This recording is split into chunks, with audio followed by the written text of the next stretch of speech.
Come in, my child. One mustn't lurk in doorways. It's rude.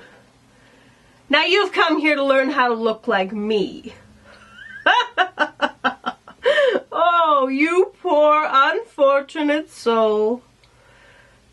I could teach you for a price, but we can discuss that later. Let's get started. I'm starting off by covering just about everything in light purple. I'm mixing together a dark purple and white to get this color.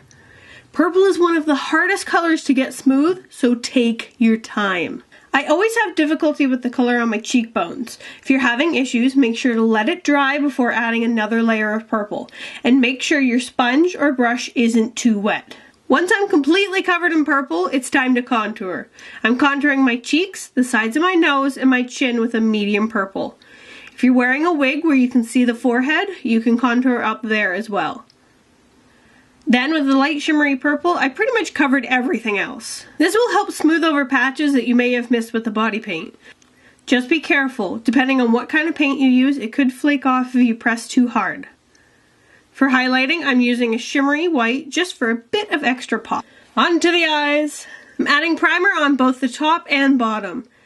I'm using a paper towel to help shield my face from any fallout. If you get any fallout, you can brush it away with a big fluffy brush. Avoid rubbing because it'll just end up smearing. With the silver, I'm going under the brow and tracing out where I'll be putting the blue. I'm taking the blue up into a peak where my brows are the highest. If your brows are different than mine, you can always just center it. I'm bringing the blue down onto the lower lash line as well. Tilting your head down will help with any fallout as well. With an eyeliner pen, I'm first lining my eye and then bringing it out into a large wing. For the brows, I'm just filling them in with the black eyeshadow. My brows are naturally very high up, so I'm using my natural brow for this. If you have lower brows than me, you can always remove them by using a washable glue stick to flatten down the hairs. With the same black eyeliner, I'm going back over everything I just darkened. Next, I'm adding the curled part in the eyebrow. Take your time with this. It can be tricky to match those two brows. Now, it's glitter time. Let's face it, if Ursula was real, she'd 100% be rocking so much glitter. I'm starting off with a silver glitter that is eye safe and covering all of the silver shadow.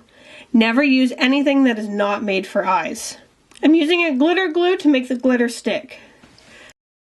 For the blue, I'm starting off with a smaller cut glitter and covering the entire thing.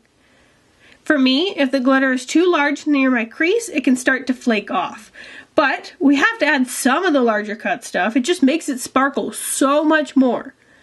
So at the top of the edge of the blue, I'm adding the thicker cut glitter in the same color. This is just an option, but it totally makes it more sparkly. Ursula needs some cheeks that glow. So I'm using a light purple glitter as a highlight on my cheeks. I'm putting some of the glitter glue on my finger and tapping it into the glitter. Then adding it straight on with my fingers. Now it's time for those bright and beautiful lips. I'm using a matte lip paint for this. Make sure to remove any purple that you got onto your lips. It could change the color of your lipstick. To add some extra shine, I'm using a sparkly red eyeshadow over top of the lipstick. Gotta add some of that mascara to make them lashes pop. And of course, you can't have an Ursula look with some ginormous lashes. I'm adding a white eyeliner to the waterline to help my eyes look bigger. And to finish it off, you can't forget her beauty mark.